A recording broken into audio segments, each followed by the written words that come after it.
আলহামদুলিল্লাহ এখনো আমার মার মুখ দেখতে পারি নাই।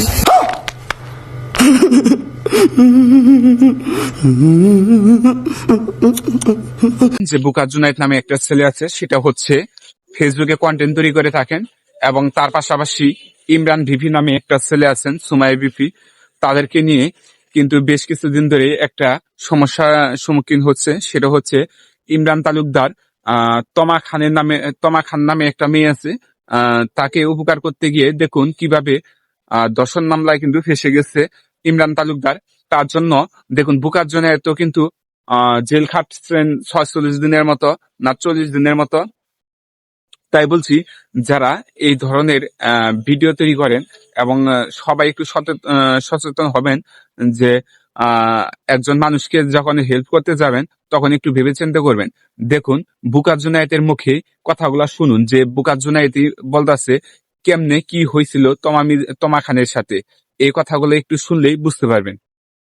ওদের সাথে তো আমি বলবো না যে কোনো সম্পর্ক নাই, ওরা কিন্তু আসছিল এই জায়গায় কন্টেন্ট তৈরি করতো। তো কন্টেন্টের পাশাপাশি এই যে ওনার মা মুদুর মুখে যে বাবা বাবা তুমি আসো আমার বাড়িতে, আমার মেয়ের পেজটা সমস্যা, আমার মেয়ের পেজে ভিউ হচ্ছে না, আমার মেয়ের একটু উপরে তুলে দাও। তো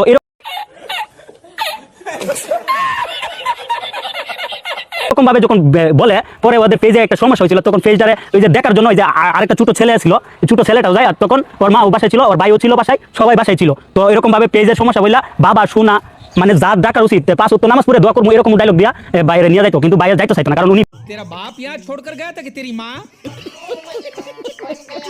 ব্যবসা কাজে ব্যস্ত। উনি একটাই নিশা আপনারা জানেন, বিভিন্ন জায়গায় বিভিন্ন যে আপনারা জানেন নিয়তে এই কি জানি কয় জামগড়া আব্বা শপিং কমপ্লেক্সের উপরে 3 তলায় মোবাইলের শোরুম দিছে, এইটা নিয়ে প্রচুর পরিমাণ ব্যস্ত, বুঝছেন? প্রচুর পরিমাণ ব্যস্ত এই কারণেই আপনার মনে করেন যে মানে কাউরে সময় দিতে পারে না। এই জন্য পিয়া মাঝে মাঝে এসএমএস করতো, তখন রিপ্লাই দিত না, দিকে এই মূলত কাহিনী দিয়ে জায়গায় তুই বাদে ভাবি দেখতে পাই, ভাবি দেখা বলে যে তুমি ইমরান এসএমএস দেও করে এরকম ভাবে বারবার বলো কেন, যে এরকম ভাবে বলার পরে দিয়ে আর মা কি করছে, ওই যে বাসায় গেছে, তখন থেকে এই ঝামেলা শুরু হয়েছে। মূলত কাহিনীটা এরকম ভাবে ঘটছে, বুঝছেন? সম্পূর্ণ ভিডিওটা দেখার জন্য অনেক ধন্যবাদ আপনাদেরকে। যারা এই ভিডিওটা দেখছেন তারা কিন্তু অবশ্যই চ্যানেলটি সাবস্ক্রাইব করবেন।